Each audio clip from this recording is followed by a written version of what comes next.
Defying all hatred, be the love. Beyond toleration, be the love. Before pride and exaltation, be the love. Be the love.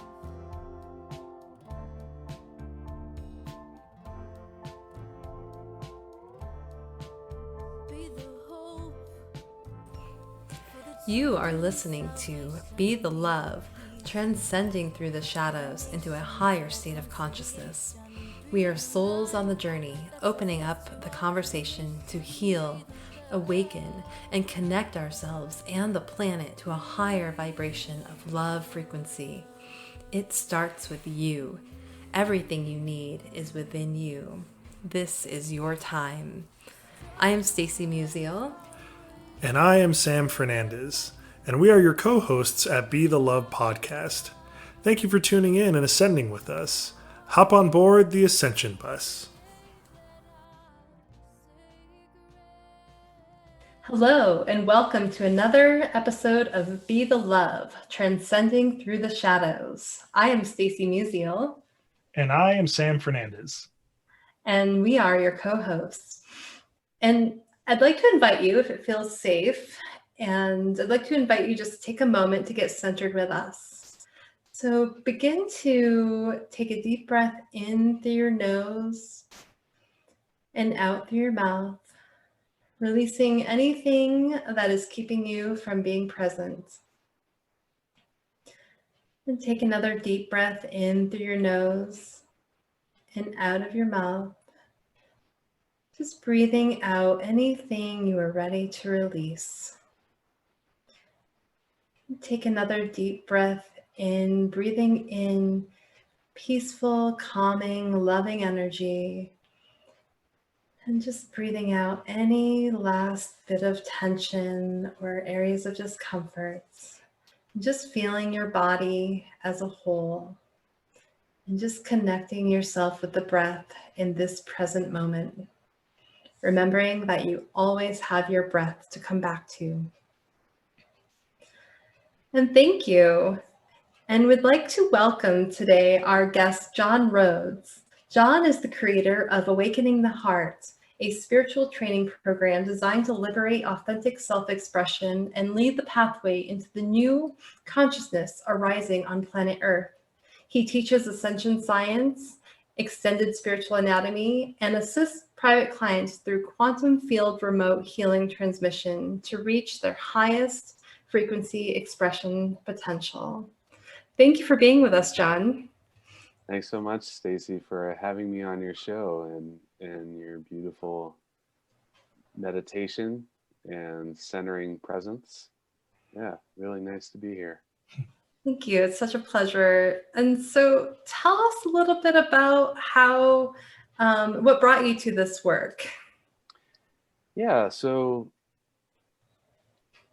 when I began to explore my own personal spiritual nature and whatever I could find about becoming more spiritual or learning how the laws of the universe worked was around 2005, I began recognizing that the details of my life were no longer supporting me in a way that felt easeful.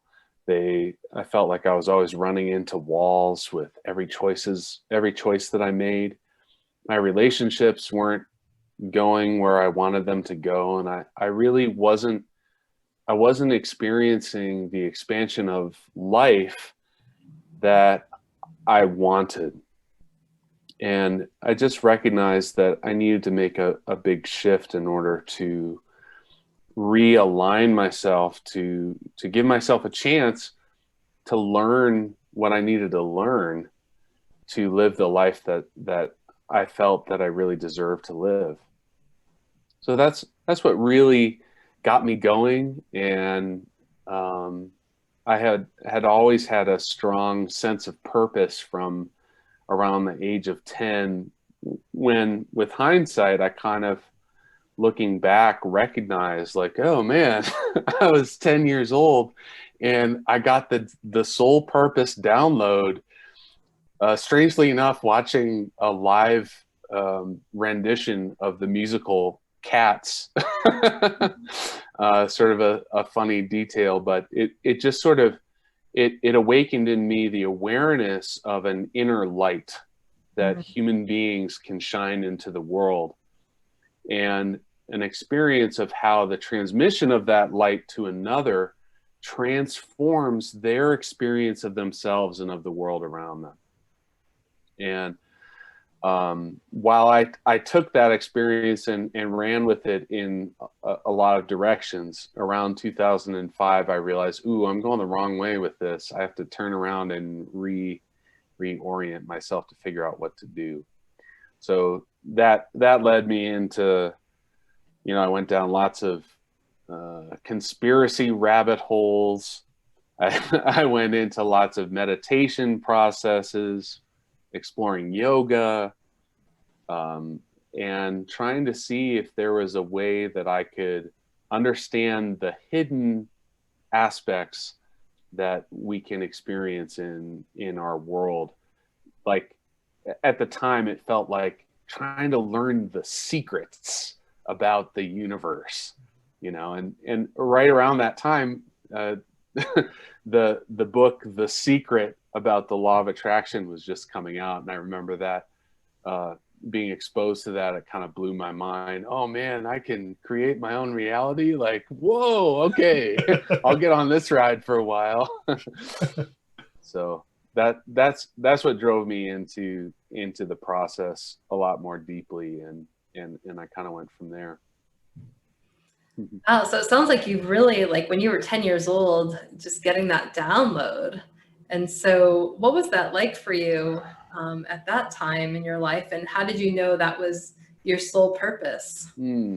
Well, I will say, when I experienced that, I didn't know what was happening.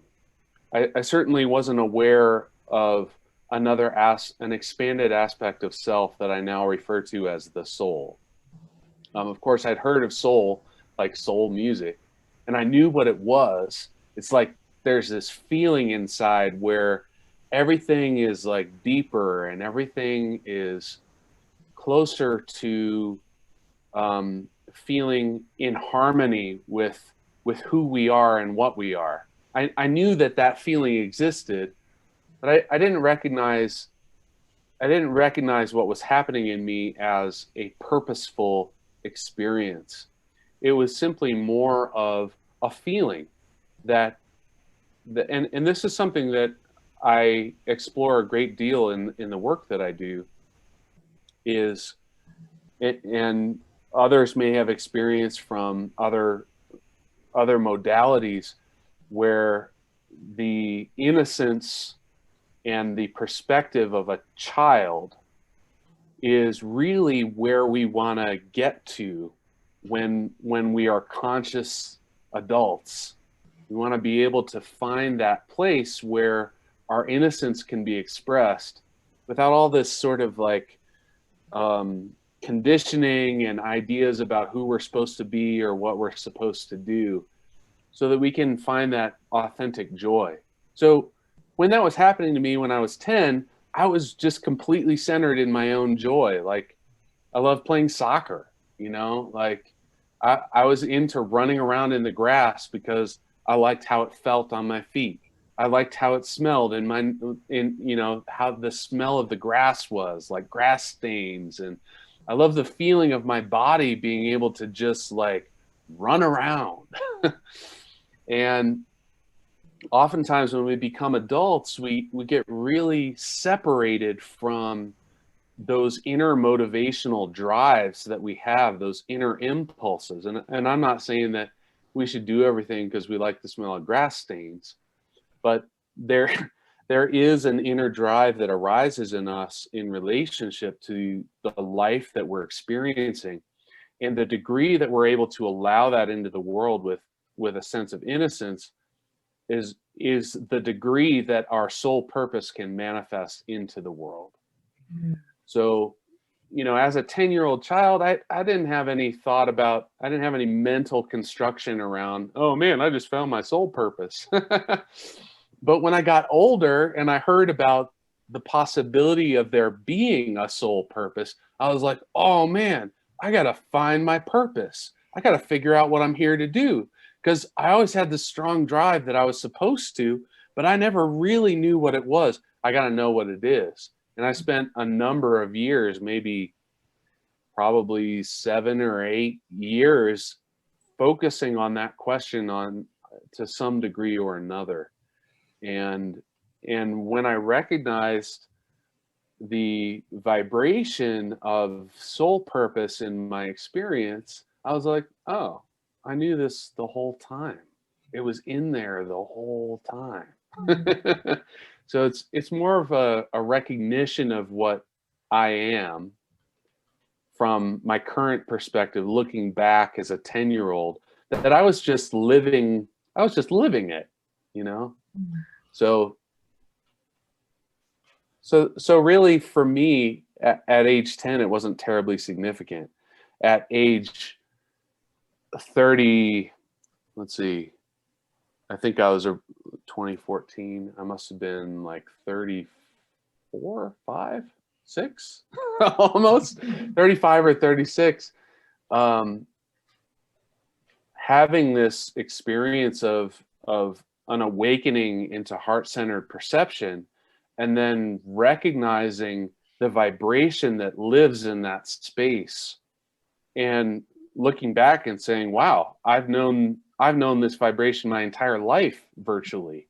And I spent all these years, you know, like worried that I hadn't found my purpose soon enough to be able to accomplish it. Going through these special dates that the people that seemed to know what they were talking about spiritually were saying, you better be prepared for this, because this is, you know, December 21st, 2012, this is the cutoff time. This is when ascension is happening. And here I am having no clue what my soul purpose is all the way through 2011 and going into 2012 going like, oh my God, I don't know if I'm going to figure it out in time. What's going to happen? Ah! Right. And so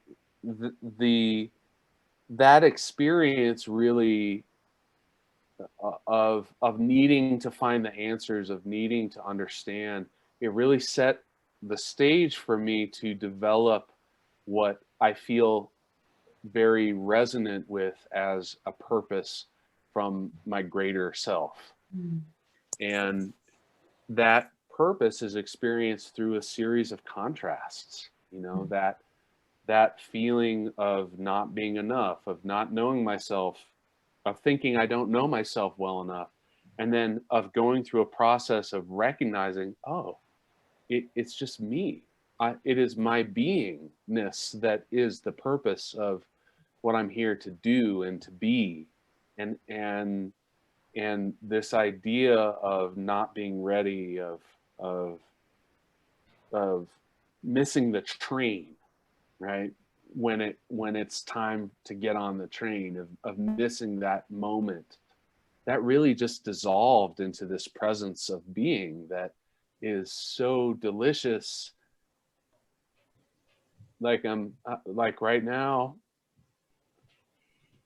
speaking about it, connecting with that vibration, it brings like an emotional experience of the most great relief.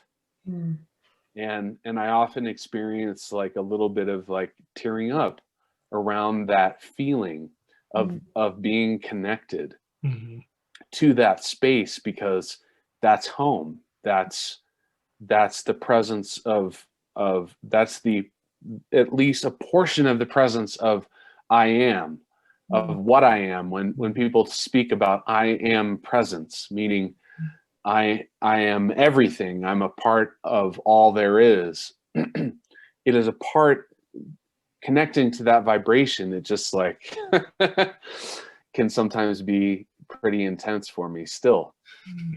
So sounds really beautiful. And I think and I'm hearing too that you've been receiving these messages about what your sole purpose is, and when you finally stopped and really listened to your inner soul and trusted that you came into that I am presence and that true soul purpose that you are so resonant and aligned with. Yeah, and that process also taught me, it allowed me to discover other aspects of that purpose, other aspects of that presence, other aspects of the greater experience that I carry with me as a being who has chosen to live in a body on planet Earth. You know, that process of expanding consciousness from a three-dimensional personal ego perspective into a higher frequency soul-based perspective, there's a huge amount of complexity within the mechanics of how those openings occur to allow you to experience that within a physical body. And that was another aspect to my experience where I didn't necessarily have that as a 10-year-old child. I didn't have an experience of that, although I was always inquisitive about learning why things work the way they do, and how can we control the mechanics of a process in order to get the results that we desire. You know, but that awakening for me, it taught me even more than I had been aware of previously. So one of the things that I recognize, and you said it so perfectly about just how connecting in that way allowed me to realize more aspects about myself. That connection leads to greater expansions, and that expansion it's not a destination point. It's a continual processing of becoming. and so I got to have experience of that as well. You know, that's sort of like, oh man, like something just shifted, and oftentimes we think, oh, I arrived. But then there's more learning to be done. There's more expansion to experience. There are new challenges that occur. And I sometimes describe that as just like upgrading my problems, you know. That's awesome. That's really awesome. And yeah, you were talking about, you know, that you have these, you know, profound, enlightening experiences, and you think, I've arrived, I've finally arrived. And then the universe has a funny way of saying, no, you didn't.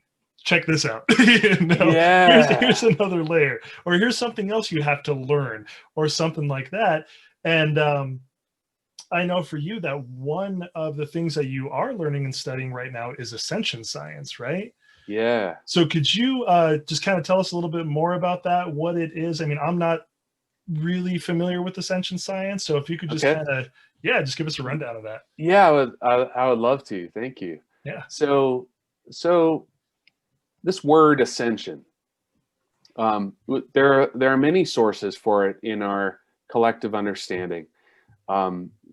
Some from religion, and then of course when the New Age movement kind of began, that was a word that began to get used around a process of spiritual evolution. And in the religious sense, it tends to be more understood or expressed, at least in my experience, as an arrival, you know, an arrival point, like a testing, and then if you pass the test, you get to arrive. And when we begin examining how consciousness functions as the creator of the reality that we're experiencing, the idea of ascension begins to shift and change a little bit. So I want to give kind of a simple definition for what ascension means.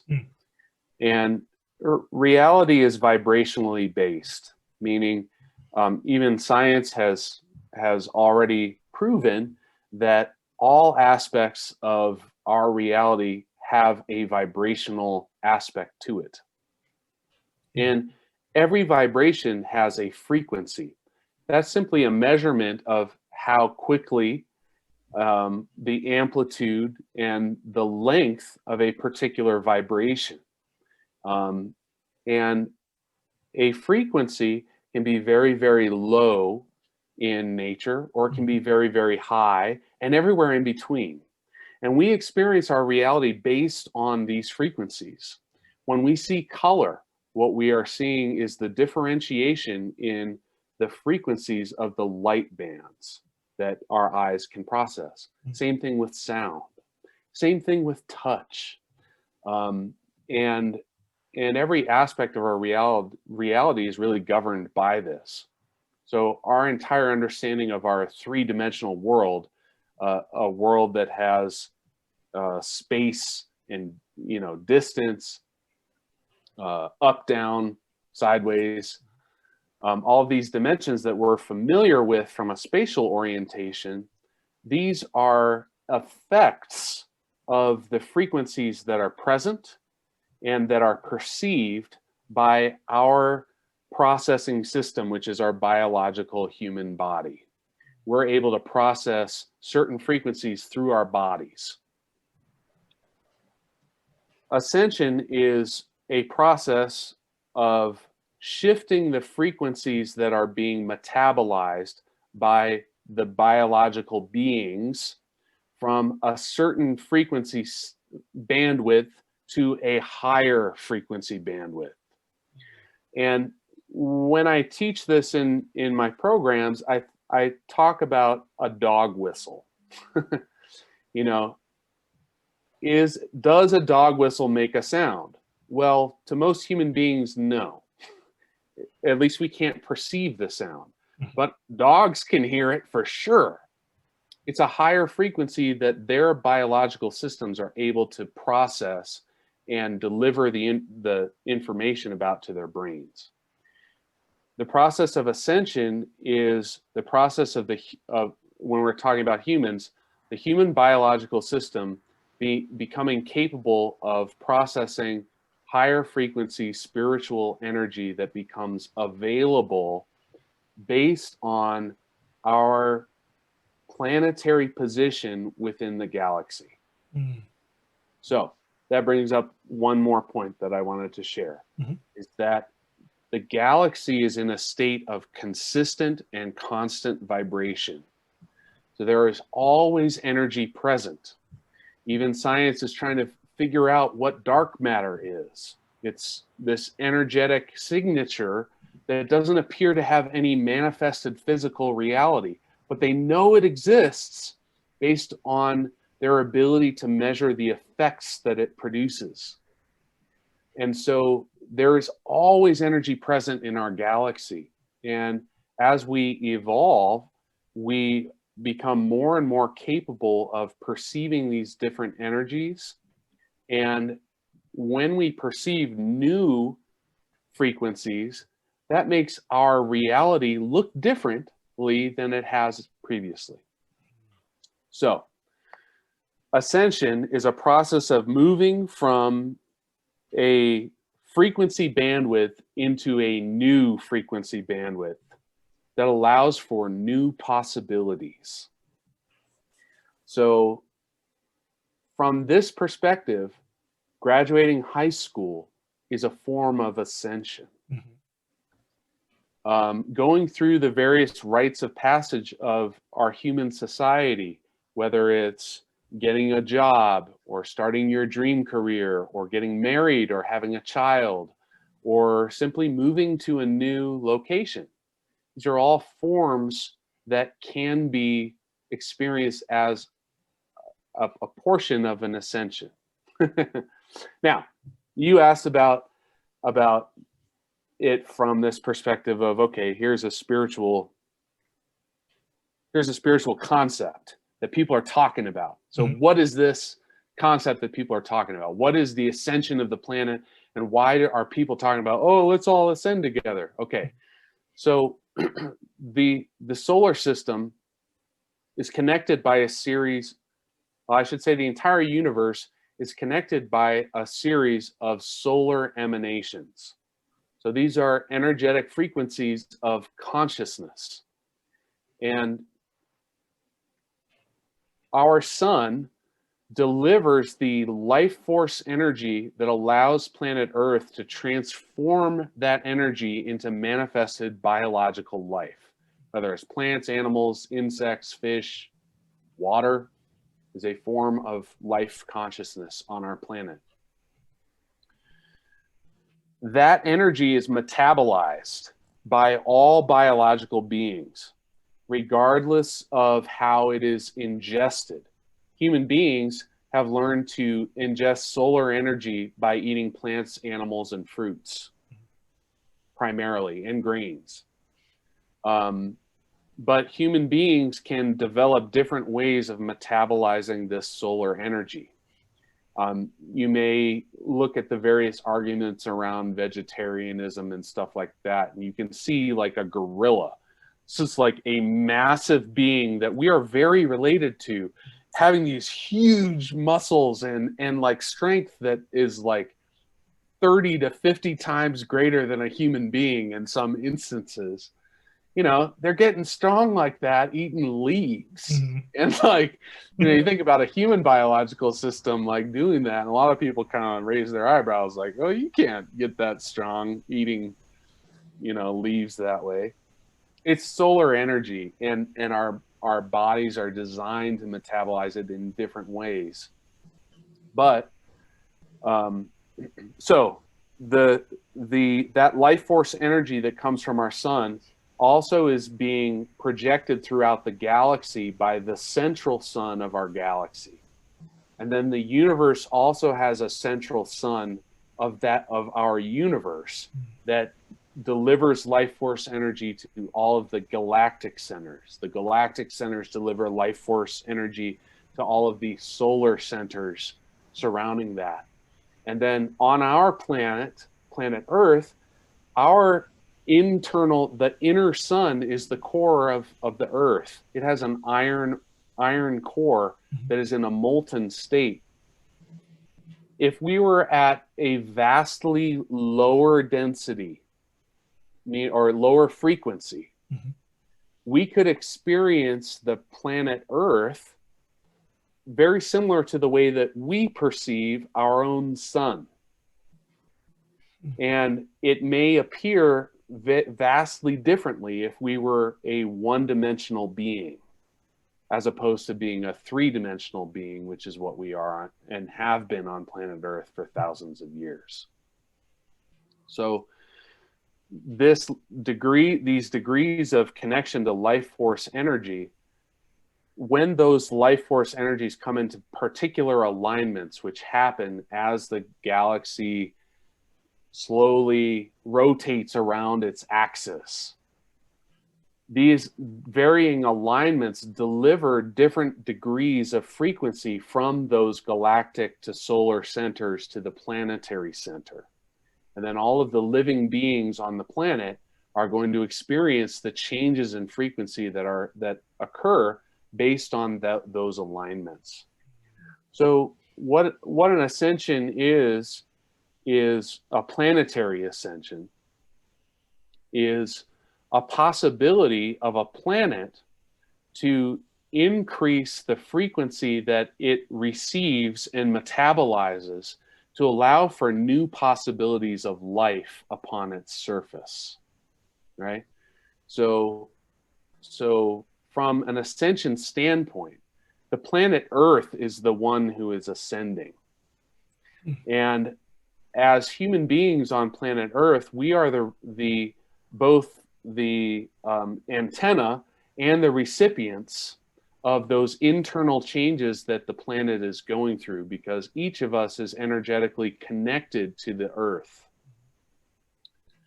So the planet is moving through a change in frequency to move from a third dimensional planet, which is one based on the reality that we know, to a fifth dimensional planet, which incorporates new frequencies of a reality that we may have access to understanding, but have not yet been able to experience as a manifested reality in our world. So when we look at the energy structures of these dimensional planes, we can often understand a first dimensional experience as survival, the instinct of survival. Mm-hmm.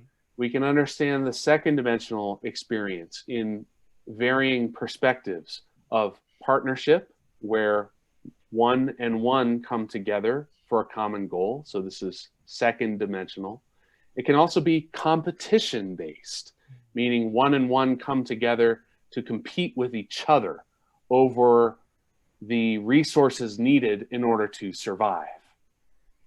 A third dimensional perspective increases that consciousness awareness into a space of not only competition and cooperation, but also of individualism.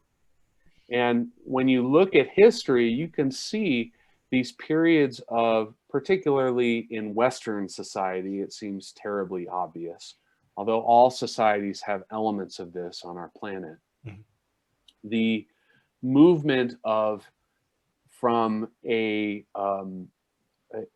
feudal type societal organization to one where we live in now, where the individual gets to choose the leadership, or at least, you know, that's how we have that framework set up. Mm-hmm. in the United States, mm-hmm. If not other countries. But the individual becomes a focal point of that third dimension.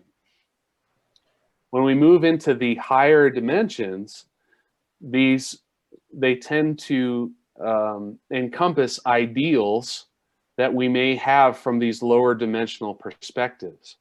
So one of the ideals that we may share in a third dimensional experience is that of unconditional love, which is often described as, this is what I want in my marriage. This is what I want in this relationship. This is what I want to experience for myself. And oftentimes we experience varying degrees of this. And you can see this in society as oftentimes parents will unconsciously experience unconditional love for their children. But rarely do parents experience that unconditional love for each other, for the father and the mother that produced the child. In our societies today, we often see a couple having children, and then at some point they need to separate in order to continue on their individual paths. And so unconditional love is not a basic aspect of our consciousness at this time. But as the earth goes through ascension, unconditional love, I don't call it that, because even the idea of conditions is a third dimensional concept. It doesn't function that way in higher frequencies. When the earth goes through ascension, this idea that we often call unconditional love becomes a basic element of our awareness. It's no longer an ideal to strive for. It's something that we experience spontaneously and with it's natural. It just becomes natural to us. So that's kind of how ascension works and how it affects our consciousness and changes our experience as we move through these varying levels. And you know, while there are many, you know, to say like, oh well, unconditional love is that's the fourth dimensional experience. Well, it's a part of the fourth dimensional experience. These are vast generalizations where the fourth dimension also encompasses an entire expanse of polarity, which is why we are seeing so much polarity on our planet in our societies today. The experience of polarity is being lived out as human beings are evolving through this fourth dimensional experience to move to the brink of ascension, this word that we're applying to really a transition into fifth dimensional consciousness. So it really sounds like what I'm hearing is just that jump from maybe third dimensional to fifth dimensional. It's really changing into maybe that the love is more conditional and individual, like maybe a mother loves a child, but not expanded to others outside of that.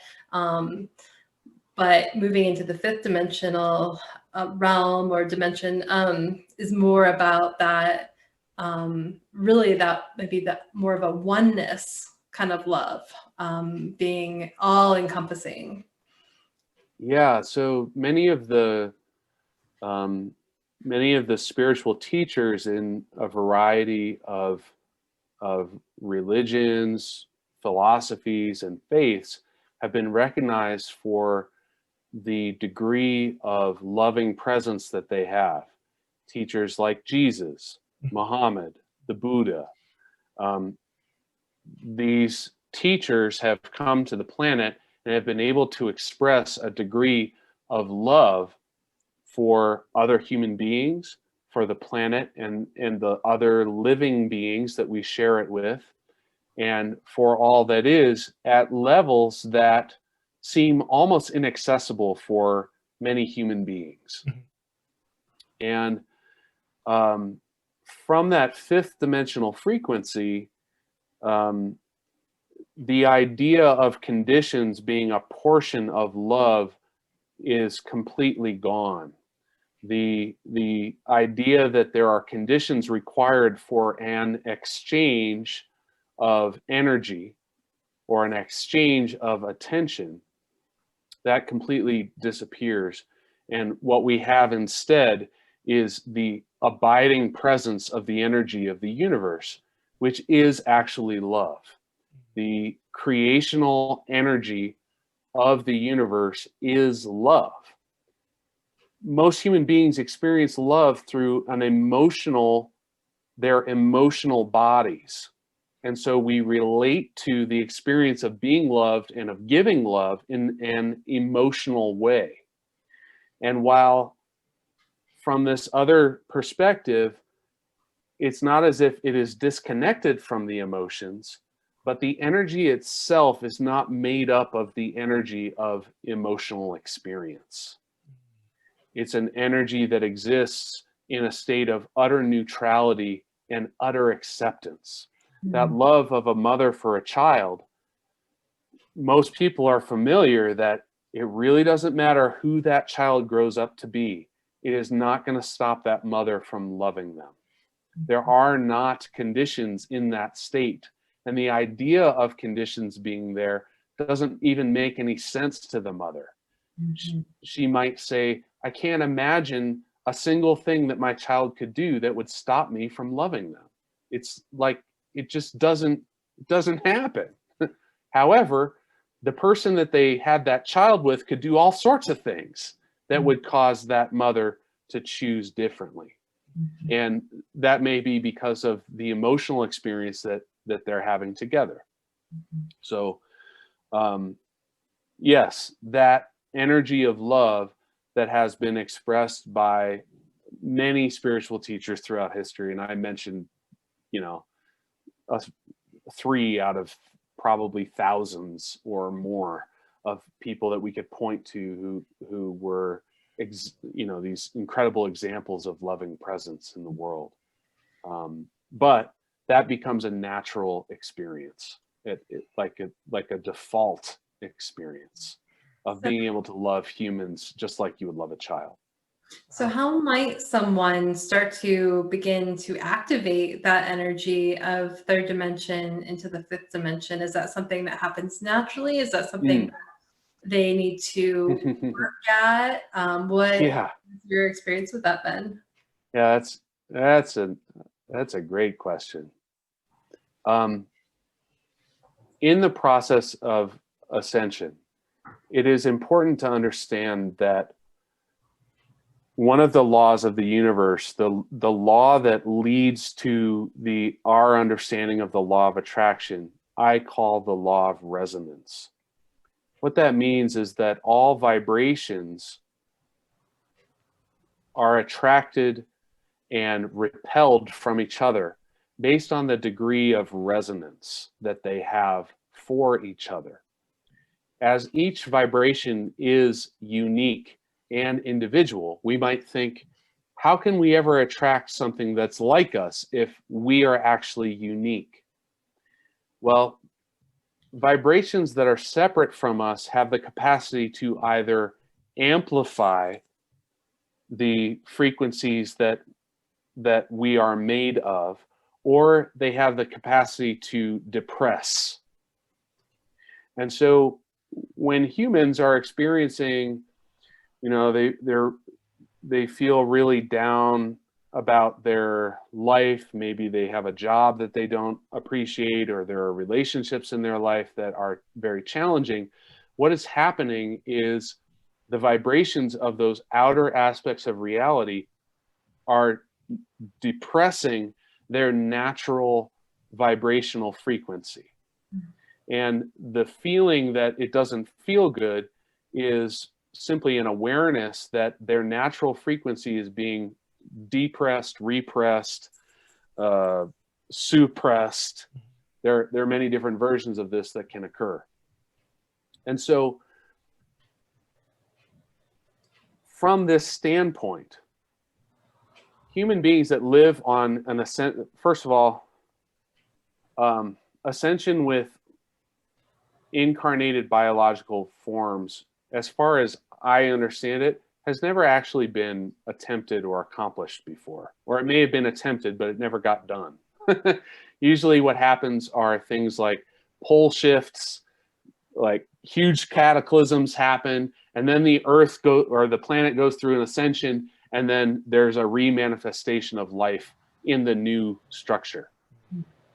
This is part of the human and Earth experiment, where we are here to achieve this transformation while being in a body while we're here. And based on the law of resonance, we will be allowed to make this transition. And I haven't looked at how things are going at this point, because I certainly, it can get so complicated. And I don't have my head wrapped around the whole thing. But we've been going through a global pandemic that many people are seeing from different perspectives. But one thing that we can see is that some people are dying during this period. And in some cases, that's happening in rather large numbers. And so when a planet is ascending, when a human being doesn't have the capacity to metabolize the frequencies that are present in the reality, the energetic nature of the biological form can no longer be maintained. This is actually the natural process of death that human beings have been going through for centuries and eons. This isn't something that is special and unique for ascension. It's just that during an ascension, some of the evolutionary experiences are somewhat more, there's an increased intensity of the influx of frequencies and the demand upon the biological form to adjust to be able to metabolize those frequencies. So I say that, and I could understand if you were listening to this and you said, oh my God, what if my frequency isn't high enough and it's going to kill me? And believe me, I've had that thought in the past many, many times. And I've wondered about it. Mhm. But the law of resonance allows us to experience that which is the greatest need for our own spiritual evolution in the present moment of now of our experience.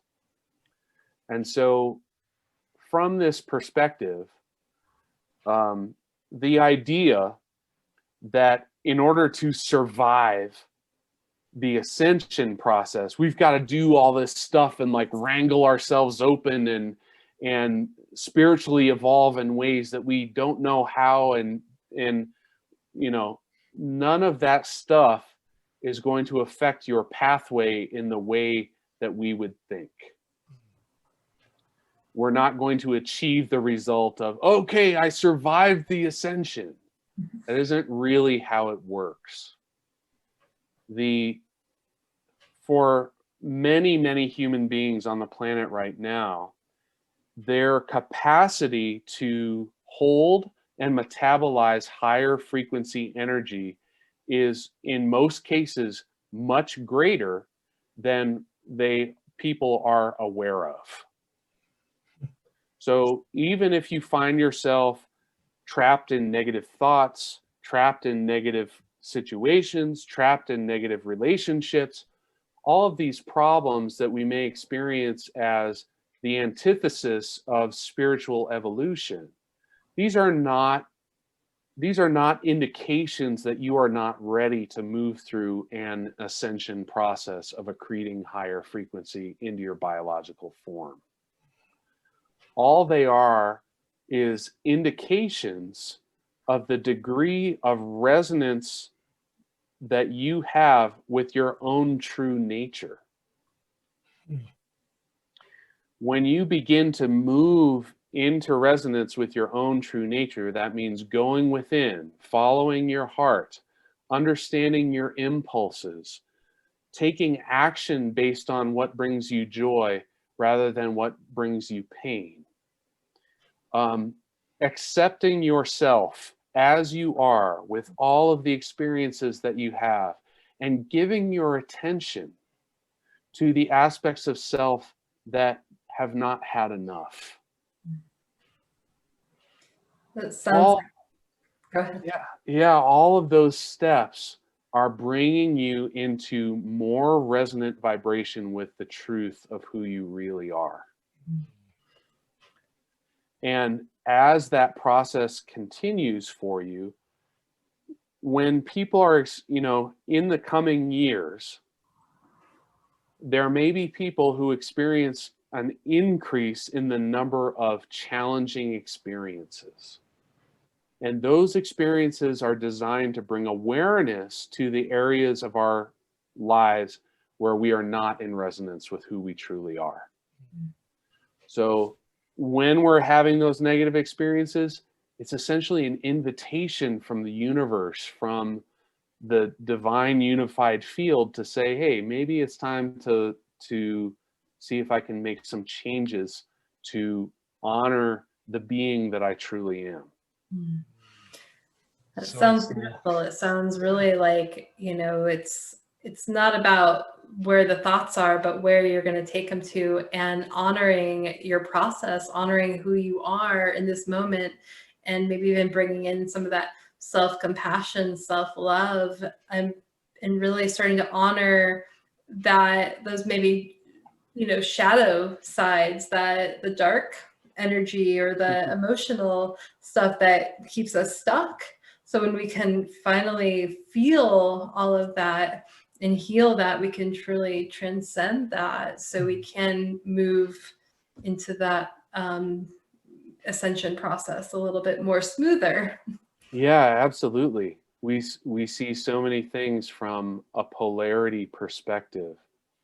And when we become aware of our negative thoughts or our shadow aspects, our response is to, and tendency is to reject those as being wrong or being not evolved enough, when truly the process of evolution occurs when we accept those elements as aspects of all that we are and give those elements the attention that they deserve. Which, you know, sometimes this process, you know, some people talk about, oh, you get stuck in a love and light process.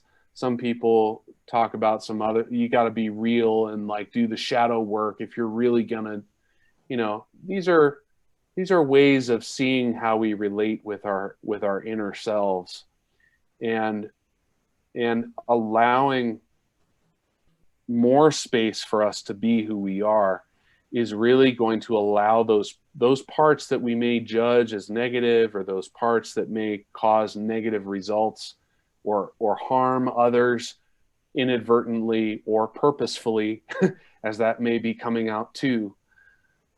It's going to allow those aspects to receive the energy that they need in order to expand with that life ascension process, that process of high frequency energy being stepped down from the universal center to the galactic center to the solar center to the planetary center. And as that occurs, that space that we're creating within is allowing that energy to come alive in us. And that's when you see someone that is radiant, when you see someone that is shining light in the world, it is because they've created space for all that they are. And not because they've triumphed over their shadows, or because, you know, they did this process or that process. It's really about that space that we have to be who we are. They're being true is kind of where that comes from. That's beautiful.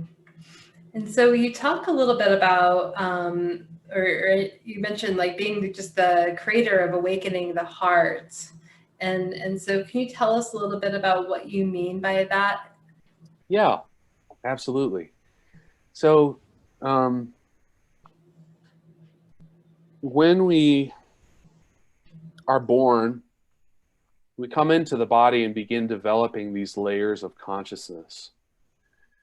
And we can actually kind of track these layers right up our chakra system. If you can see a 7 chakra model. There's so many models out there, but the very first chakra at the tip of the tailbone is that survival area.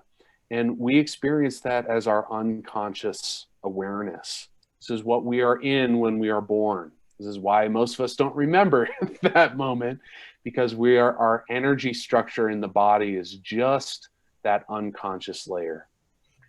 The next layer forms our emotional body. It's connected to our 2nd chakra, has many energies of creativity, but this is our subconscious layer of awareness. And this is where our dreams come from when we go to sleep. This is how our energetic systems process the frequencies that we encounter in our wakeful life that we may be unable to integrate fully into our being. So we have dreams that assist us in doing that process. So that's the subconscious. The 3rd layer is related to our conscious mind, our mental body, our thoughts, and our sense of who we are. Our desire to express ourselves as an individual in the world comes from this layer of our being. And the next layer of consciousness, if you move up to the 4th chakra, this is the chakra that exists in the heart space. And many people talk about love in this space and of accepting everyone around you and loving all people as if we're unified. And to me, this does not accurately, while it is a piece of it, does not accurately describe the energy that exists in this place within our body and our energy bodies. The heart space contains all of the energies of what I call heaven on earth. These are the vibrations of experience that are deeply fulfilling, that bring us joy, that bring us ecstasy, that allow us to experience fun, that that encourage us to take expressive action in the world that we exist within. And so it has been described in some ways that this heart space contains all of the aspects of our creation that we have an affinity with. Meaning these are all of the resonant energies that make us feel more like who we are, that bring us an amplification of our experience of our being. And the reason that love comes through this space is because at the very basis of the energy of our being is the energy of love. So people often mistake this fourth chakra area for an emotional experience of preference, wherein it's actually an experience of resonance with who we truly are. And when we connect to that layer of consciousness, we recognize on a conscious level that who we are is at its very basic structure the energy of love. And so Awakening the Heart is a program that is designed to give a person a method by which they can clear away all of the aspects of the lower three chakras that have become manipulated, twisted, rejected, suppressed, all of the negative experiences that we have that are stored within those energetic areas, to process all of those out so that we can begin to experience ourselves as an authentic being through these energy centers. And we do this by centering our consciousness within that state of heart resonance. Our consciousness can only perceive the frequencies that are below it. Or rather, I shouldn't say can only perceive, I should say can only embody. We can still perceive higher frequencies, but unless our consciousness is stationed at that frequency, we will not be able to embody the frequency of that energy.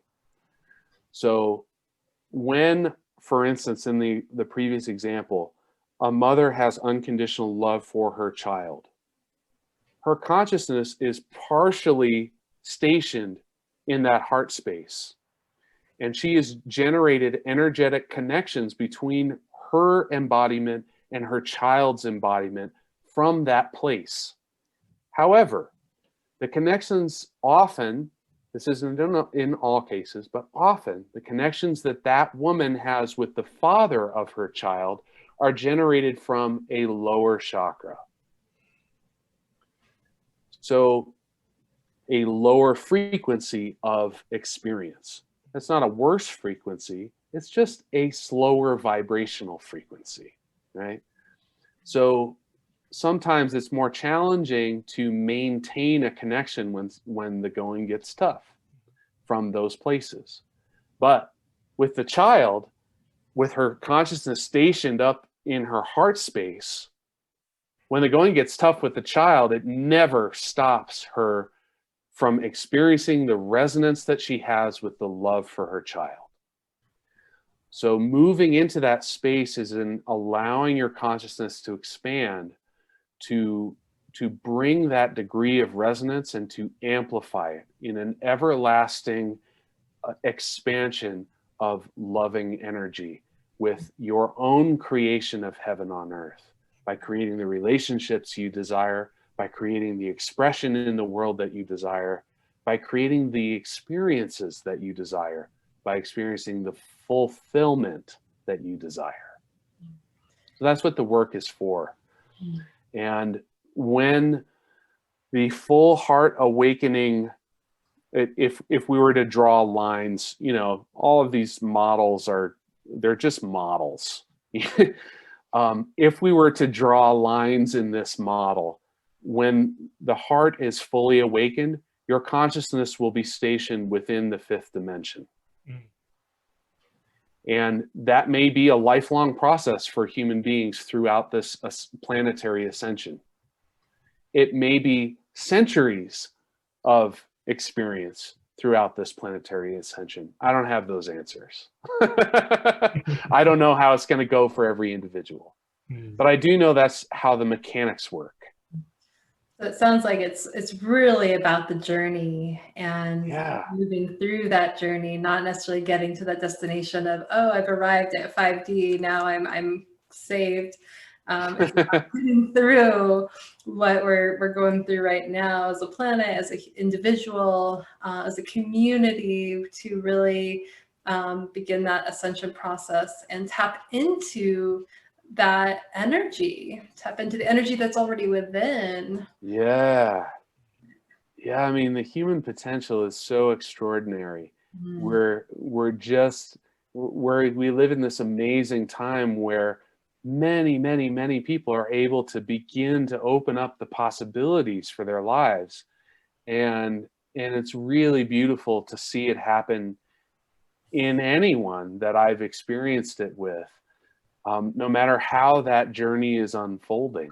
And it's really, I just see our opportunity at this time to grow and expand as what I've learned about history and people's experiences throughout history. I mean, this is truly one of the most incredible times to be alive on the planet, because you could live in a lifetime and be a miserable, substance addicted, really mean, terrible person, and transform into an experience of joy, fulfillment, love, and easefulness within one lifetime. You know, like if you believe in like multiple lifetimes, some people would say, hey man, it's going to take a lot of lifetimes to work through that kind of karmic problems. But we're in a period where there's so much frequency available that people are just leapfrogging like crazy. And not like they're getting ahead of each other or there's any competition to this, but that the expansion of what's possible within one embodiment, it's just incredible. It really is. And you were talking about, you know, this whole time about expansion and ascension and how, you know, the world is ascending into 5-dimensional, and discussing the, you know, significance of 12-21-12. I was wondering, could you discuss the significance of, you know, 12-21, December 21, and in particular 12-21-20? Yes, absolutely. Thank you. So this winter solstice date, December 21st, there are numerological as well as I don't know what the word is, the position of the planet in relationship to our solar system and the galaxy that make these dates significant. And I'm not going to go into the numerology at all. Feel free to look that up. There's tons of stuff on the internet about that. But on December 21st, 2012, that was what many people recognize as the conclusion of the Mayan calendar. And what many people don't understand about the Mayan calendar is that it wasn't a prophecy for the end of the world. It is a map of human consciousness development based on the frequencies that are available to the planetary structure depending on where we are in alignment with that galactic central sun and the universal central sun. Mhm. So they were able to accurately prophesize the ending of the known experience of human consciousness. They knew that human consciousness would move through these steps because they were looking at it from a perspective of these are all of the steps of consciousness in three-dimensional human consciousness. Starting on December 21st, 2012, there's going to be a possibility for something new, and we don't know what that is. So that's what that date was all about. And what that date began is called an ascension cycle. It is a period of time in which the planetary structure is going to begin to receive incremental and progressively cumulative influxes of higher frequency energies. So starting on December 21st, 2012, higher frequency energy began coming into our planetary structure from the fourth dimension. Not that there wasn't some fourth dimensional energy present already, but more of it is coming through from the fourth dimension, the fifth dimension, the sixth dimension, and even beyond. And during this period from December 12th, 2012 until December 21st, 2017, this is like a cycle where the planetary manifestation of consciousness is going to, that period of time would determine if the frequencies could be stabilized enough in order to sustain life through this process. Or it might have determined that life needed to get wiped out in order for the planet to ascend, and then the planetary consciousness would have a choice point of choosing ascension or choosing to continue on its three-dimensional path for another potential 25,900 and some years, which is the precession of the equinoxes, which is one time around the entire galaxy. So since we've moved beyond that date, how do we know that we got past that date and we're not staying on the on the lower frequency? Well, it's kind of hard to tell at some points because we're still in transition. But the fact that you and I, the two of you and I, are having this conversation, and that, you know, from what I understand, Stacy, you received a download to create this podcast, and the inspiration from I don't know how you allocate that source, but that it came spontaneously to you, that this was something that would be a fulfillment of your own path in some form, right? Absolutely, yes. Because that is happening, from my perspective, I know that we exist on a planetary structure where higher frequency energy is still coming in. Mhm. Because you're not the only person that I'm seeing that in. You know, Sam is here as well. And there are people who are going to listen to your podcast who are involved in that journey as well. And there are thousands and millions of others who are going through this awakening process. We can see in society the movements in worldwide of the rising of feminine empowerment, whether it was the Me Too movement, the election of leaders of countries who are women. We can see this movement that has been sometimes called being woke. How aware are you of your social contribution to the experiences of others? This idea that as a society, we are considering our own individual effect upon the lives of others rather than only focusing on what's in it for me. That's an example of that movement of consciousness. So I know that we were successful in our evolutionary process through that 2017 date. Now, that brings us to December 21st, 2020. And why is the equinox important? So as I mentioned, this stepping down of frequencies from the universal to the galactic to the solar to the planetary, these frequencies are being moved through solar rays.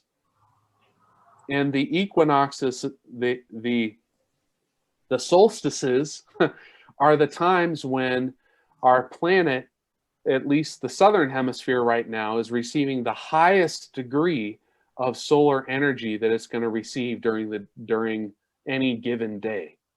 And the northern hemisphere is receiving the smallest amount of solar energy that it's going to receive. You go way up north, northern Alaska, northern Sweden, Norway, it's dark all the time up there, right? So what we're witnessing is a concentration, or the opposite of that concentration, of solar energy coming into the planetary energetic structure.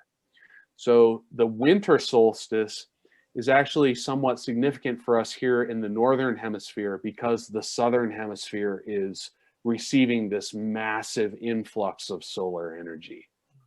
And it's coming into the planetary core that way, and is being expanded to all of the human beings and the living beings that are on the surface of the planet, as well as maybe the other dimensions of this planet, if you believe in those things. Some people have looked into like inner Earth theories and stuff like that. Every living being that's a part of this planet is being affected by this. So the summer and the winter solstices are times when the highest degree of solar energy can be integrated by the planetary body. So coming into December 21st, 2020, following the conclusion of the Ascension cycle from 2012 to 2017, the Earth has been able to integrate enough higher frequency energy that starting on December 21st, 2020, an unmitigated flow of higher frequency energy that is sourced from the fifth dimensional layers of reality or higher is going to begin to flow into the planetary structure. Prior to this, all of those higher frequency energies were downstepped. It's just like having the way that we get electricity. If we have a city has a municipal power center, it gets downstepped to these regional areas. It gets downstepped to your own house's electrical box, so that you're not getting like a huge amount of megawattage to blast through your alarm clock. You know, if it does that, you're going to create fires. The same thing happens in the human body. If we just, all of a sudden in December 21st, 2012, straight up fifth dimensional energy just started blasting the planet, we would have had huge cataclysms, and some people might have just like spontaneously combusted, like in the Spinal Tap movie, you know.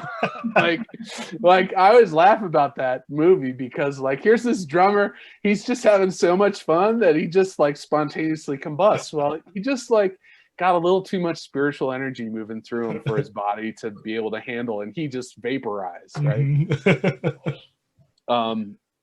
So luckily, when we say Mother Earth, this is a spiritually literal title for our planet, meaning the Earth is the feminine consciousness whose children are the human beings, the plants, the animals, the waters, the mountains, all aspects of life on this planet.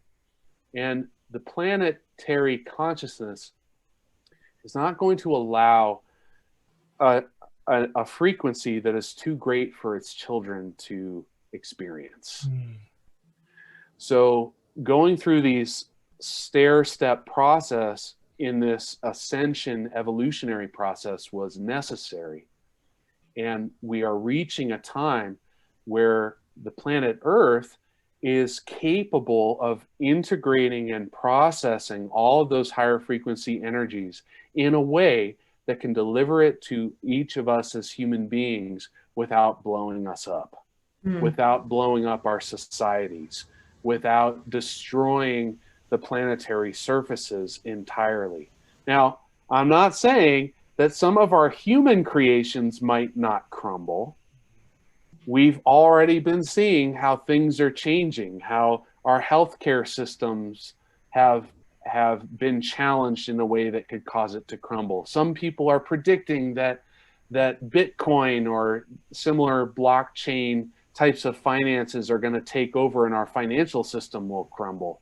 Our education system is going through a massive shift right now because of the pandemic. So many things are changing, but we're not experiencing like this, Yellowstone Park hasn't erupted yet, right? And like covered the sky with a plume of smoke where you were not going to see the sun for like 4 or 5 years. Apparently that happened back in like the 900s or something like that. Like some huge volcano in Europe blew up and like they didn't have the sun. They like went through like a mini ice age for like an entire year. Like it was bad times. Jeez. But people still survived. Wasn't the end of the world. So I love what you were saying just about, just the earth is giving us what we can handle. So it's kind of like meeting us where we're at on a very large macro scale. Kind of like, we have to do what feels right for us on an individual scale and move, in that direction. But the earth is listening to our level of consciousness as well. And so you mentioned just those shifts and things like the Bitcoin and, the economic, political structure, healthcare. I'm wondering if you can even talk a little bit about the Aquarian age, because that is another significant piece of 21. And so what does that mean? Like I know we're going into Aquarius, more of an air sign, and how that's going to shift things.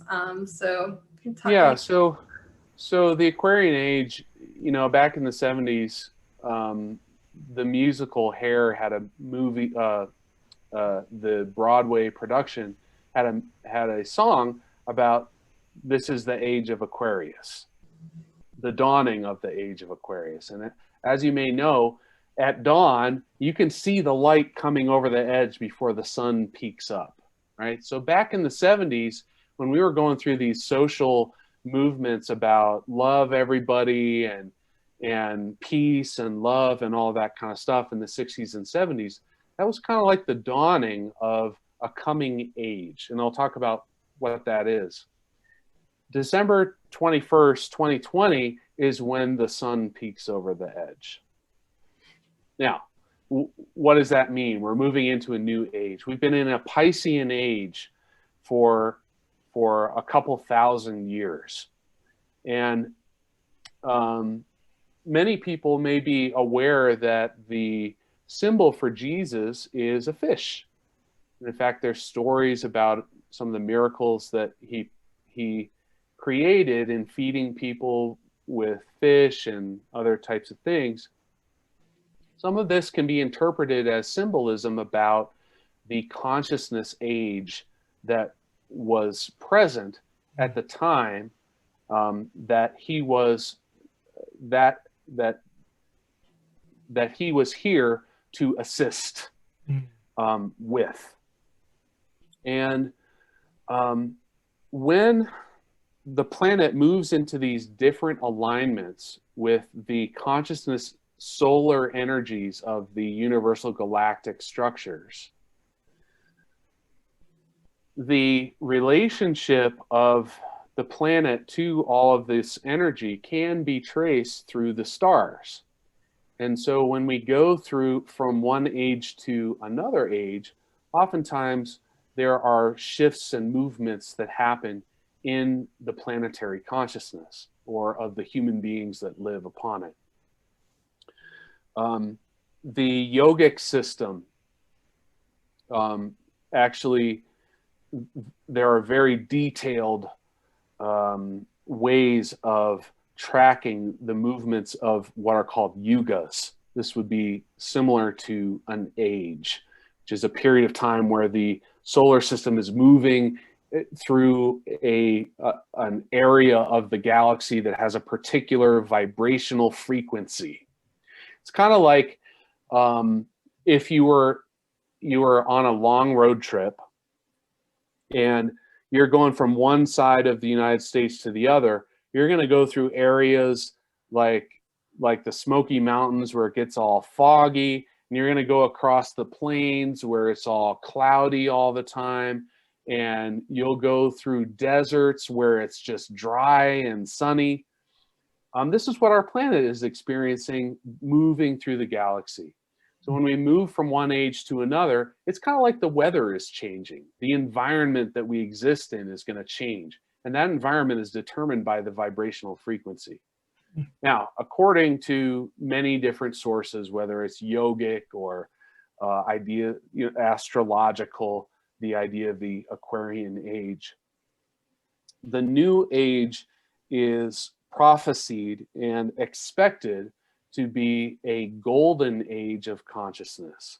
It's the beginning of a new golden age where the values of higher frequency energy are going to govern the experiences of human beings, meaning the ideas of survival, competition, and control, which we can look at as the perhaps negative aspects of our 3D reality, are going to give way to a higher frequency band of energies which encompass divine loving presence, what I call Christed compassion. And Christed is not the religious term Christ.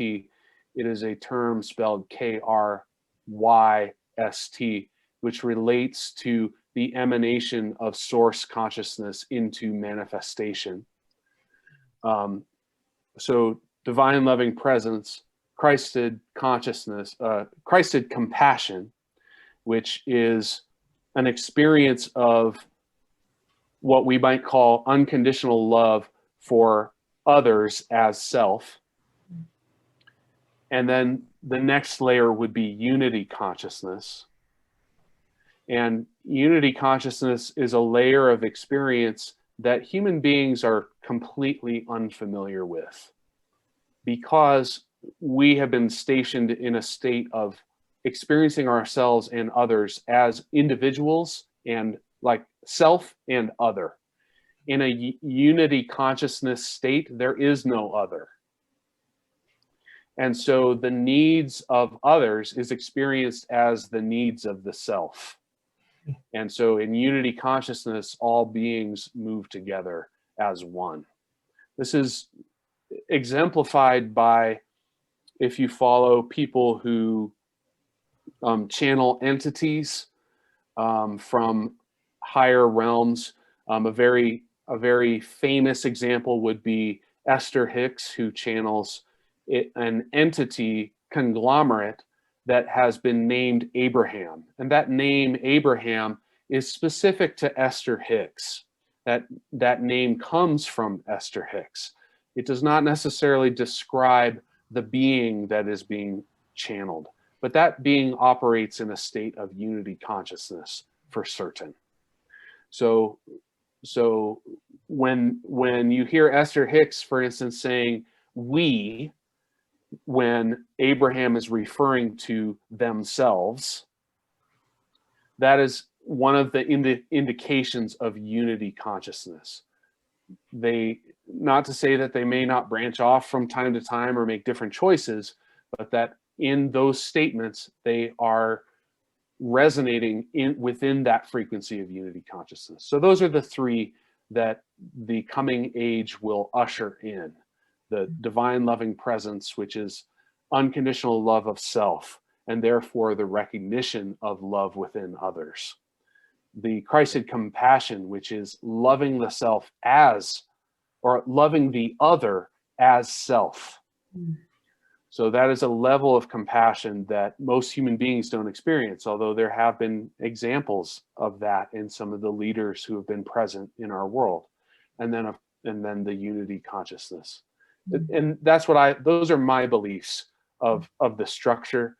You know, everything that I share and teach, I always say, you know, hey, try it on for yourself. If it resonates, wonderful. If you think I'm full of it, that's something that I accept also. It's totally fine. Because I know that I don't have all the answers and that my perspective is essentially limited. And so there is room for all perspectives in our world. And so if there's anything that doesn't resonate from the suggestions that I make about what could be or anything, I'm always open to another idea about those. Thank you for sharing that. And, you know, I've been really noticing as we've been going through these powerful shifts in December, just a lot of that energy. I'm starting to tap into some of that energy of the unity consciousness and some of these thoughts that weren't there before. And, you know, I think that's where this inspiration for this podcast came from, is just this divine love. You know, we are all love. We are mirrors to each other. And when we can like see the other in the self, we have a, you know, lesser, not taking things personally, because we recognize that, you know, it's coming within ourselves and we get to heal that. That's an invitation to heal that and, you know, be in this loving vibration with everyone that we come into contact with, because we really are all connected in so many ways. Yeah, I'm getting all kinds of confirmation energy streams coming down through the top of my head and going all the way down into my legs. So that sounds beautiful. Sounds right on. And so, so you mentioned being able to maybe lead us through a healing transmission. Yeah.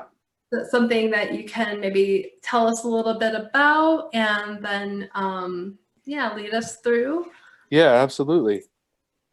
First of all, thank you for giving me an opportunity to share this healing transmission is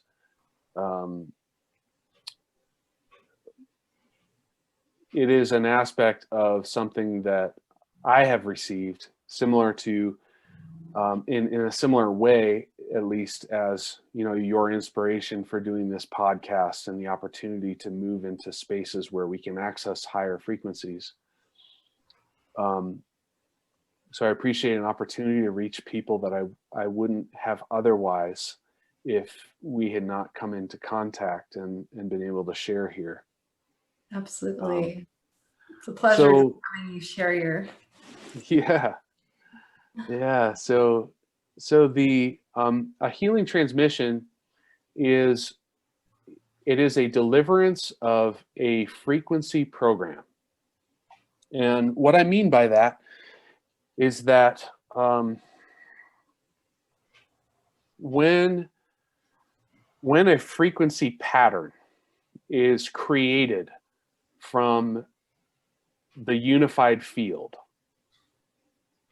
there is consciousness involved in that, and there is intention involved in that, even if that intention is generated with an acceptance of all outcomes and all results. There is still intention behind any creation of consciousness. And in the process of manifesting into reality, the unified field of source delivers an emanation of sound and light. You can track that story in many of the creation stories of many traditions that describe the sound as the waters or the void before the universe was created. That is the sound vibration. The light, for us Western folk who are brought up in a fairly Christian influenced society, the idea of let there be light. This is a spiritual light, not necessarily the type of light that we see with our eyeballs. But it can't, both of these things can be translated into a form of color, something that we could hear, a vibrational sound, possibly. It might be a down-stepped version of that. However, this is what the frequency program consists of, a creation of sound and light that holds a specific frequency intention. When I transmit this healing transmission, it goes through the center of the earth. So I'm sending it to Mother Earth, who is connected to every human being on the planet. The intention behind that frequency program is then delivered to the energetic bodies of those who are here to receive it. So you can receive it through listening to this podcast. You can receive it by connecting with me and receiving a transmission one-on-one. You can even, to a certain degree, depending on the intention of the transmission, simply receive aspects of it based on the resonance of your frequency to the expansiveness of that frequency program. Now, I do not include within these frequency programs any directive on what a person should do with it, or how they will integrate it, or how much of it they will receive. So I'm not actually giving anybody a healing. All I'm doing is delivering a transmission of frequency. Once your energetic body receives this frequency, your expanded or higher self will make all decisions about the integration of those frequencies. If you don't want something within this program, you will not receive that thing. However, I will say that if you find yourself going like, energetic healing transmissions, that sounds like a lot of woo-woo for me, which I totally understand. I was really skeptical before I received my first ones. That's fine. That will not interfere with your ability to receive the benefits of this frequency program. Okay? So that being said, if it's not for your highest good, you won't get it.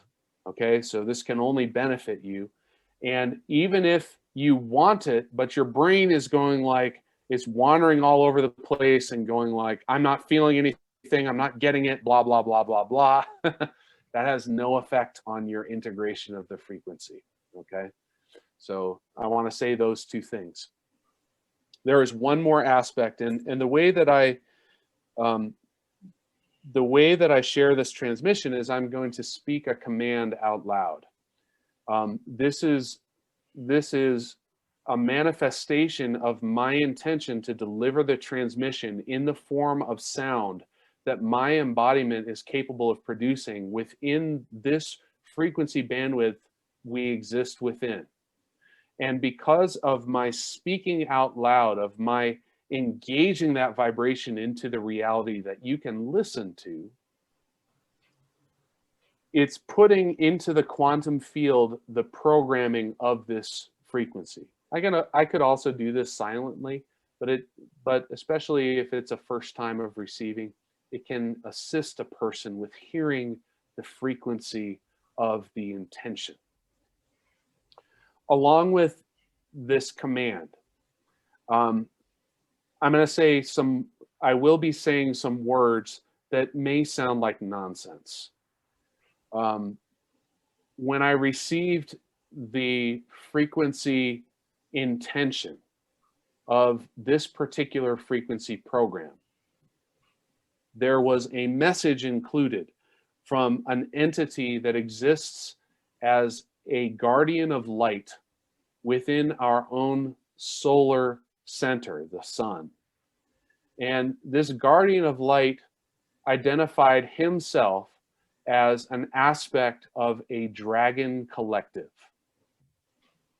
He asked me to include within this transmission a speaking of intention, an invitation within his own language, or at least within a language that he delivered to me.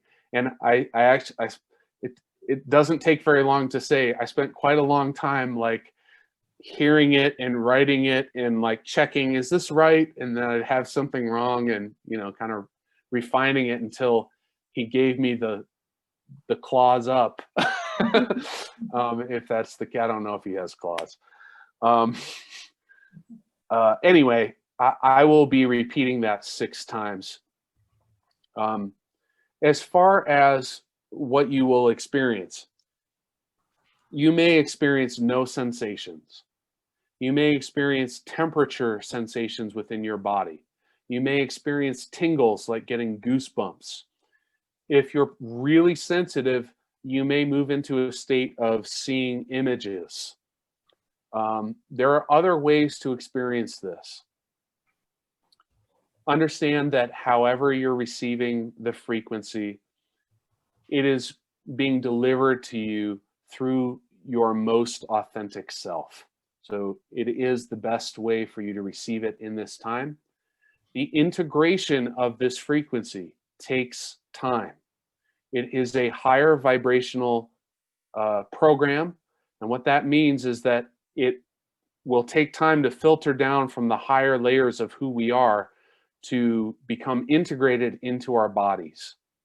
And the single most important medium that we can interact with in terms of integrating spiritual energy is water. Water is the spiritual carrier of frequency between the layers of energy and physicality. So it is not insignificant that human beings are made up so much of water.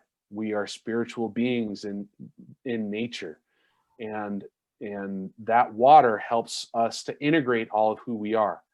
So after receiving a healing transmission, it is always my recommendation to drink extra pure water. Feel free to bless your own water before drinking it. That greatly increases your body's ability to integrate the frequencies. And your body may need it. So I think that's all I have to share about what it is. So if you're ready, we can jump in. Yeah, let's go. Let's do it. Yeah, great. All right, beautiful. Awesome. So just another, one thing I forgot to say is that because this is a programmed frequency that is offered through the unified field, it enters into the quantum realm. And therefore, whether you are experiencing this live in person, whether you're listening to the podcast on December 21st, for which the frequency is designed, or you're listening to it at another date, there is no difference in the efficacy of the frequency. The frequency maintains its effective ability for all times and places. And the title of this frequency program is the Aquarian Angelic Human Template Activation. Awesome. Beautiful. Thank you. Speaking of water, I'm actually going to take a quick drink of water. And if you have some handy, I'll invite you to do the same, just because it's good for your body. Go ahead and make yourself comfortable. There's no particular position that your body is required to be in. If you happen to be driving while listening to this podcast, you might want to turn it off and wait until you get to a stationary place where you're not focusing elsewhere. The integration of this may take 20 minutes or longer, depending on your particular system. So if you are pausing this, or you have somewhere to run off to following the conclusion of this podcast, you may want to keep that in mind, that your state of consciousness may be somewhat altered, and it may not be the greatest idea to jump into a car and get into heavy traffic immediately upon completing this. It's more like getting a deep tissue massage for your soul. So take in a nice breath in through your nose. Feel it come in and just let it go. Let your body release it. There's no right way to breathe. Just make yourself comfortable. Connect with your breath.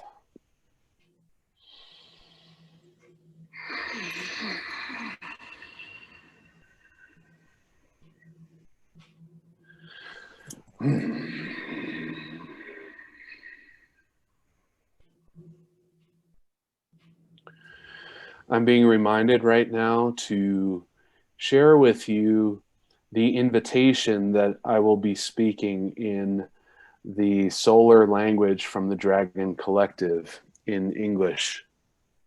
The invitation is to awaken your sun as it is awakened in me.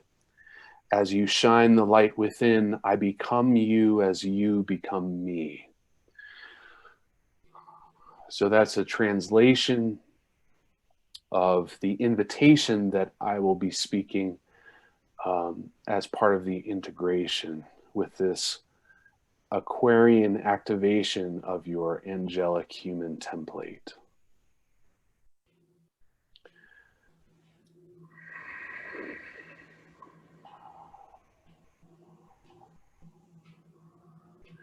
I'm connected to your higher selves, and we're ready to begin the transmission.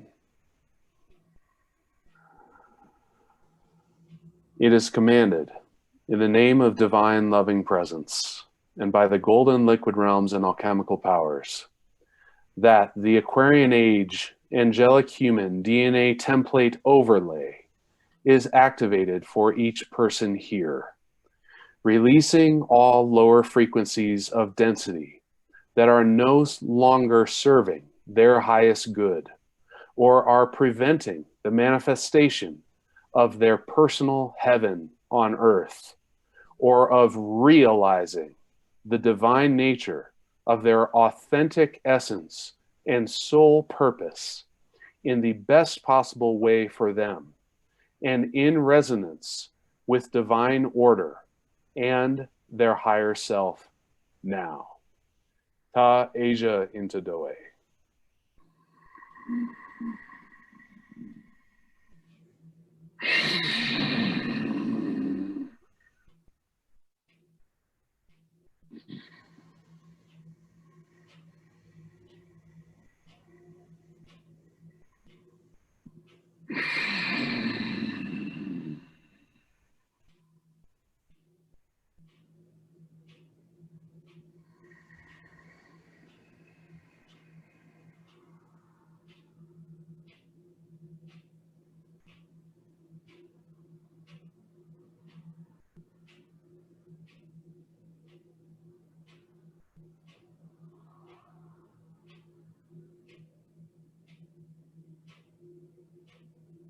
The frequency transmission has now been delivered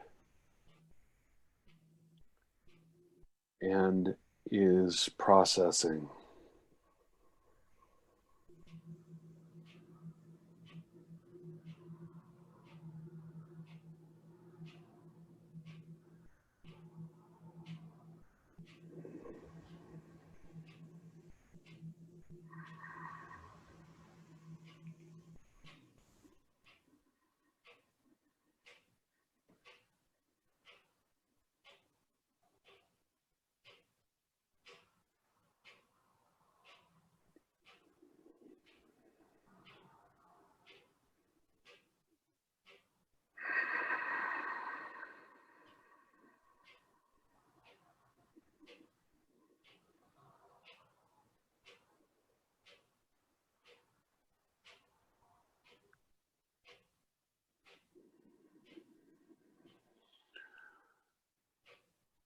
Rosh Hashan se doi si miki tu. Karlacha san soy samachui fan su.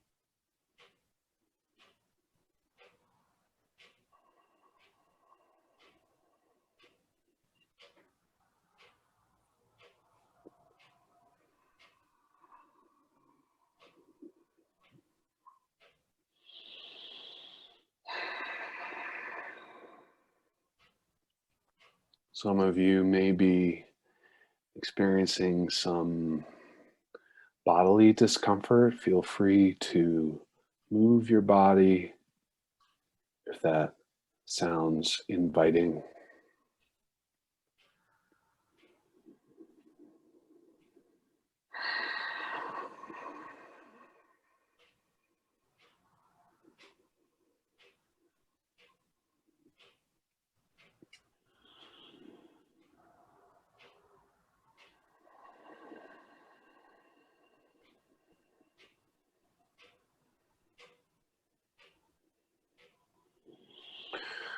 Rosh Hashan se doi si miki tu. Karlacha san soy samachui fan su.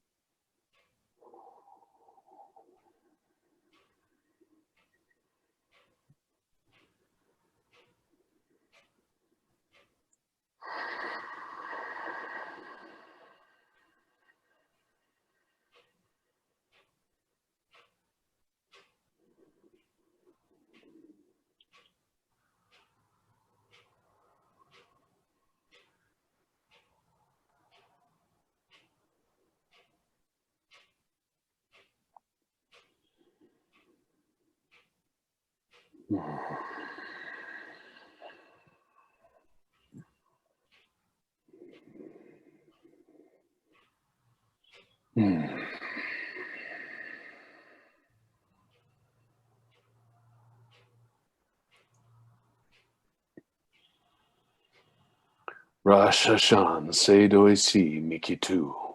Karlacha san soy samachui fan su.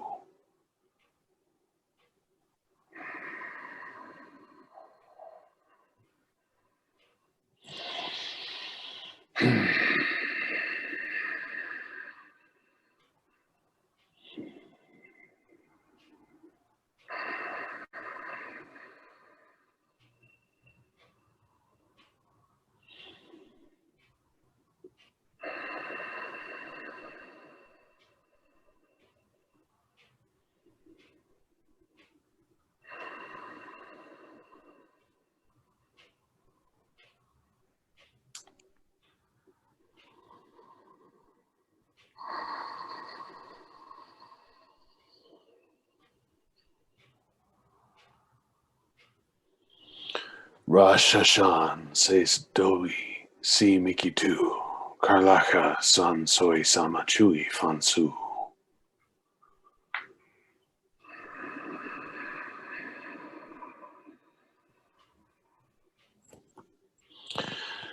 We're about 2/3 completed.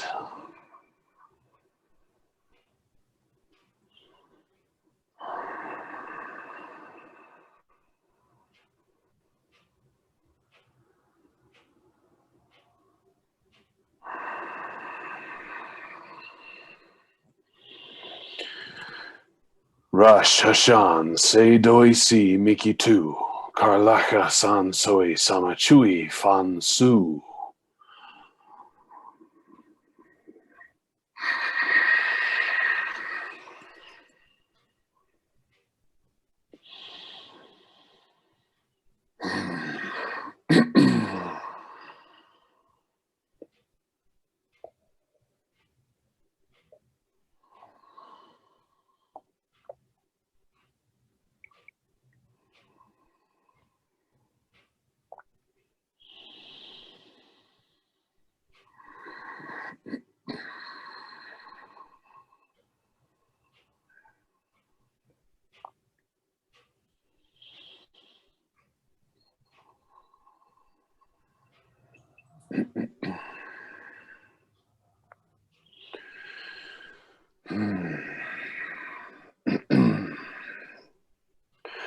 Rosh Hashan, Sedoi si Miki tu, Karlaka san Soe sama chui, Fan su, Ta Asia into Doe.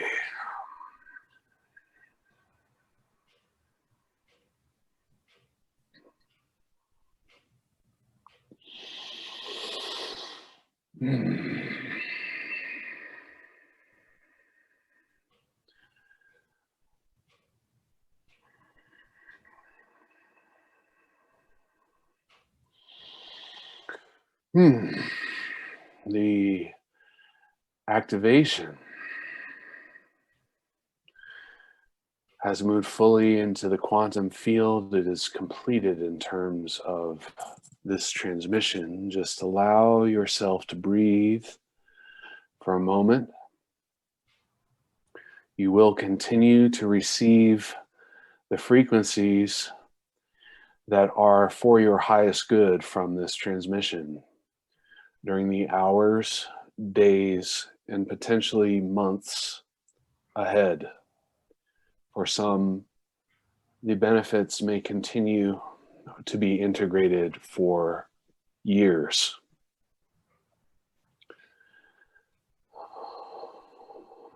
I will speak one more commandment, which is for the highest and most easeful integration of the frequencies you have received.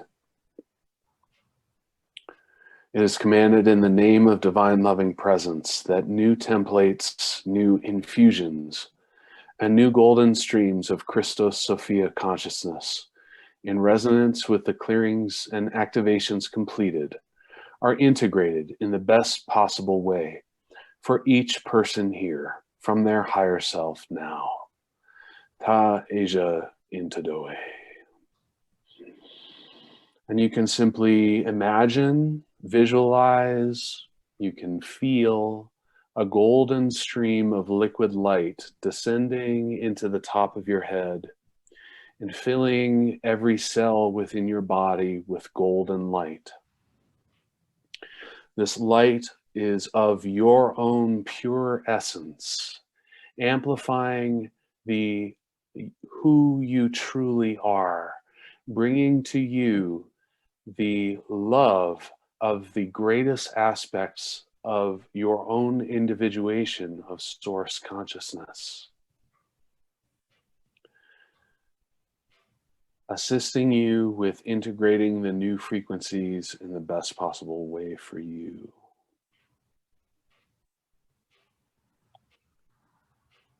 And feel free to remain here with your eyes closed if you desire.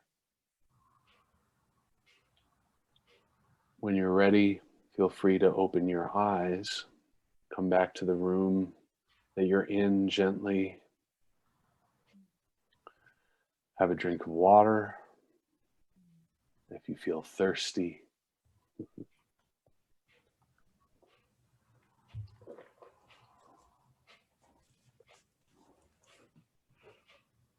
And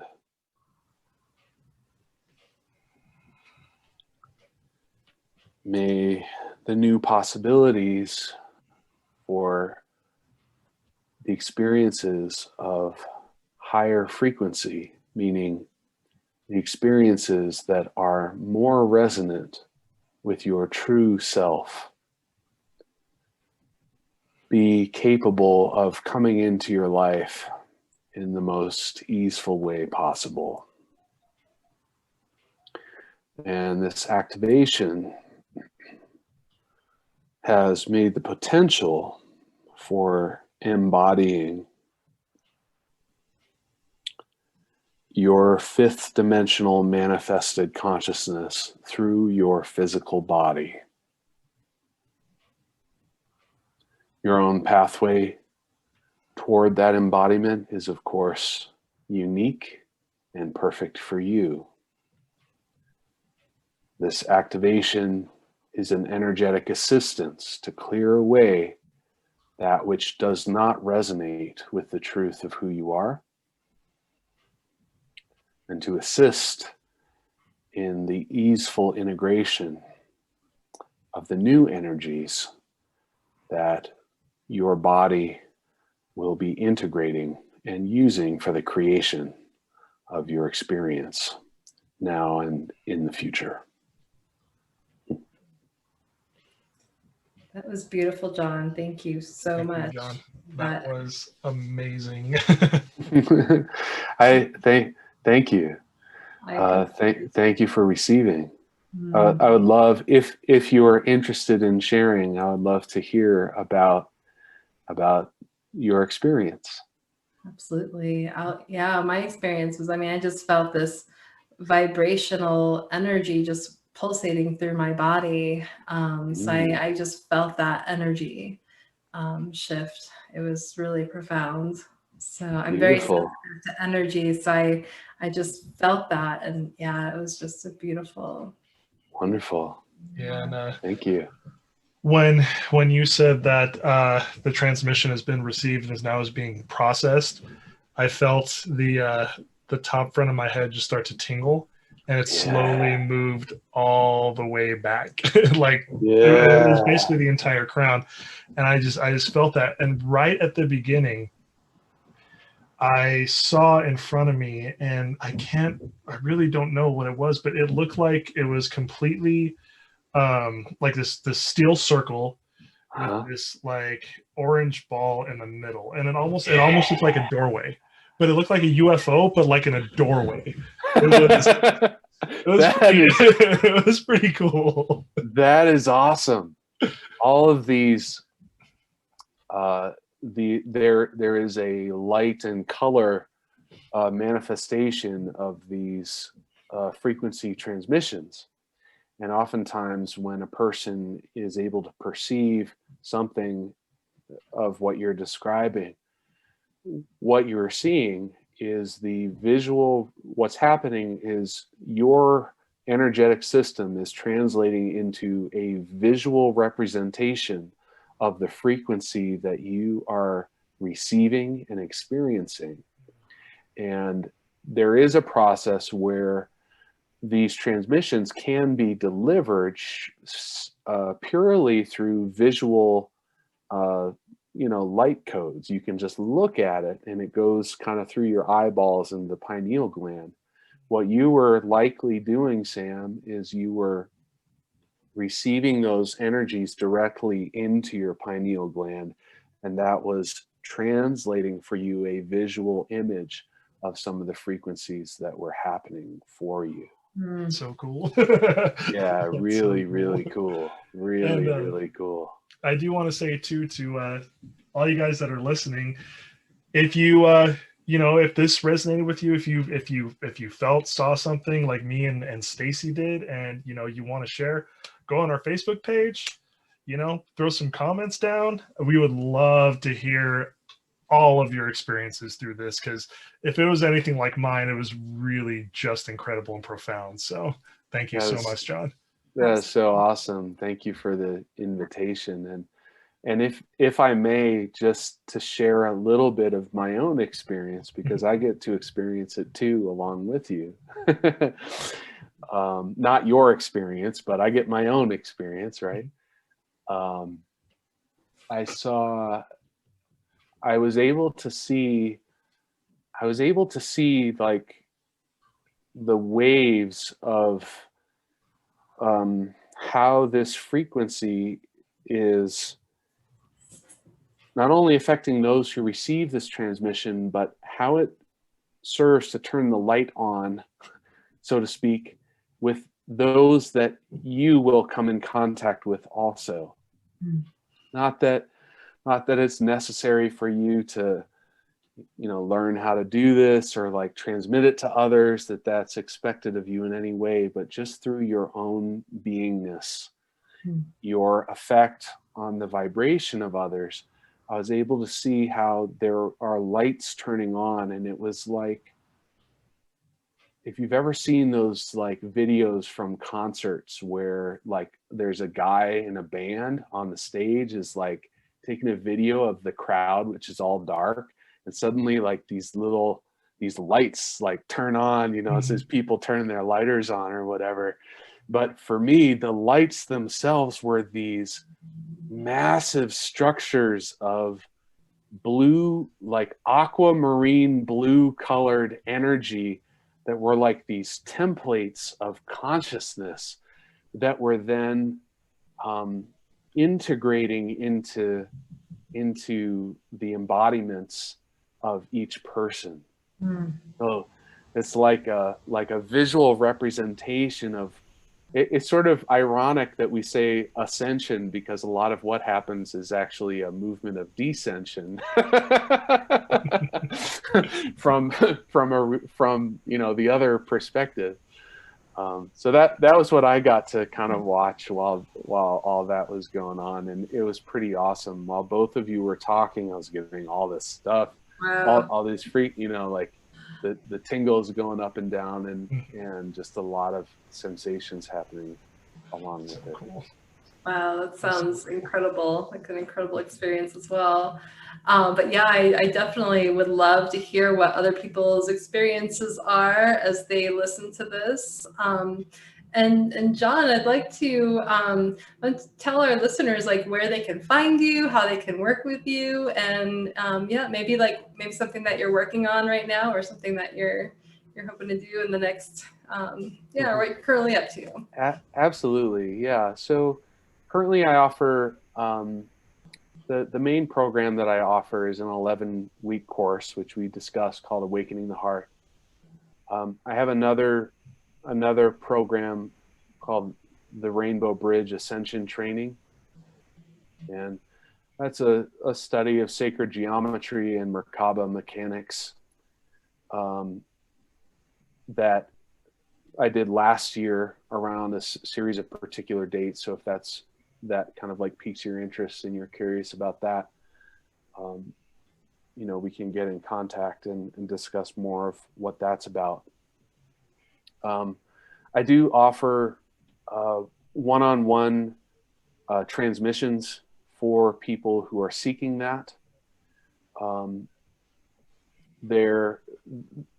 Some of those healing transmissions are included in the programs and encompass a variety of the state of our spiritual world, where humanity is and where we are as individuals. So there's a variety of ways to receive those. The programs themselves are comprehensive consciousness transformations. The healing transmissions are also consciousness transformations, but there is more of a kind of one-on-one consultation involved in that type of work. And I have a Facebook group as well, which I'd love to, if I can, include some links to, as well as how to contact me along with the podcast. I'm happy to just click on those, and that way I don't have to go through a bunch of details and people have to take tons of notes. But I'm happy if anyone who's listening to this podcast has further questions for me about my work or things that we discussed, I'm more than happy to dialogue with you, usually by email around that. Once we get in contact, of course, we can talk about various ways that you can experience some of the work that I do. So I'll say that the programs and the transmissions are the primary ways that I'm working at this time. And I'm looking forward to seeing how that expands in the future. So, if those aren't things that work for you, there may be something that is created down the line that we can work together around. So thank you for the opportunity to share that. Wonderful. Thank you, John. And yes, definitely we will absolutely add your links to your Facebook groups and email if to include that. Yes. So thank you so much for being here and sharing your knowledge and your activation with us. We've really appreciated it. And thank you, listeners, for listening to our show today. Stay tuned for more episodes being released on Mondays at 5:55 a.m. Mountain Standard Time. And until next time, love yourself, love each other, and love the planet and beyond. And if you like this show, please share the love by sharing it with your friends. Love you guys. Love you guys. Take care. We'll see you next time. And loving presence with all of you. Thank you. Thank you, John.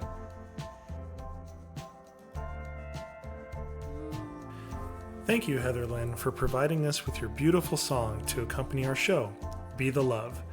If you would like to learn more about Heather Lynn and her music, please visit her website at heatherlynnmusic.com. And thank you, Chrissy Grace at Leading Edge Productions for the beautiful design and graphics. And thank you for tuning in. And until next time, we are souls on the journey. And thank you for hopping on the Ascension bus with us. And remember, there is always a seat for you.